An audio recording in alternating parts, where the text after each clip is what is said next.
A nossa aula de hoje são os artigos da língua espanhola, que têm função de acompanhar o substantivo, determinando o gênero, ou seja, se é masculino ou feminino, ou o número, se é singular ou plural. Também vamos ver que existe o artigo neutro, tá? Vamos iniciar pelos artigos determinados da língua espanhola. O artigo determinado é para determinar algo que já é conhecido, tá? Ele se divide em masculino, feminino, singular e plural. O masculino singular seria o el, que corresponde à língua portuguesa ao o. O lá corresponde a em português. Los corresponde a os em português.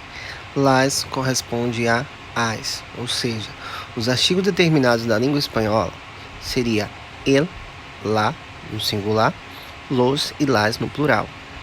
Quando mencionamos algo que não foi mencionado ou que é algo desconhecido, vamos utilizar os artigos indeterminados. Eles também estão divididos em masculino e feminino, em singular e plural. Os artigos indeterminados da língua espanhola será una, unos e unas, que corresponde à língua portuguesa a uma, uns e umas. Serve alguns usos importantes de quando usar o artigo na língua espanhola.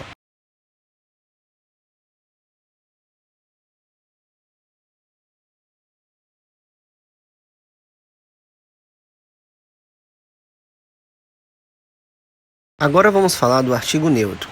O artigo neutro não tem algo correspondente na língua portuguesa.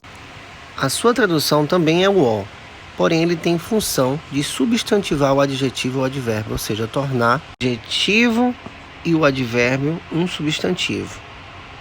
Porém, ele nunca vai acompanhar um substantivo. Nós devemos diferenciar ele do el, que é um artigo determinado. O el significa o o em português. O lo também é o em português. A diferença é que o el acompanha um substantivo. Já o lo vem acompanhar um adjetivo, um advérbio, o de, o que, o particípio, tá? Então nós não podemos confundir o el com o lo. O el, ele vem determinando o gênero do substantivo, tá? Já o lo não, ele tem função de substantivar a palavra que vem depois dele. Como eu disse, o lo vem sempre acompanhando algumas palavras. No caso seria o que, tá? Por exemplo, não entendo lo que esse chico habla. Não entendo o que esse garoto fala, tá? Esse ele está acompanhando que, o pronome relativo que, e não o substantivo. Então esse o é diferente do el, ok? O lo também pode vir acompanhado de um adjetivo, tá? Estou triste porque não entendes lo cansado que estou. O lo também pode vir acompanhado de um advérbio. Lo poco no llena el buche. Lo poco que haces é suficiente. E também o lo pode vir acompanhado de um particípio.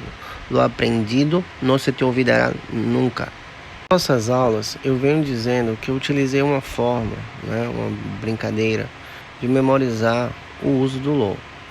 Então, eu aprendi isso desde o ensino médio com a minha professora.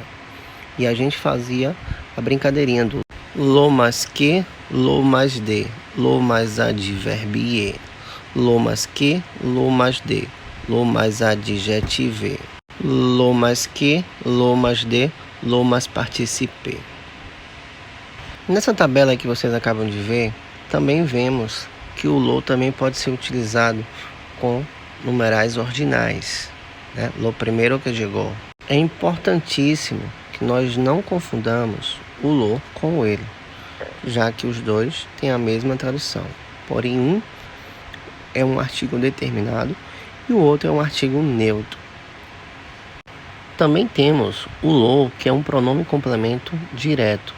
Muitas pessoas confundem também, mas se vocês perceberem, não tem como confundir, já que o pronome complemento direto, ele vai ser acompanhado de um verbo, né? O lo vai estar acompanhado de um verbo. Por exemplo, lo quiero.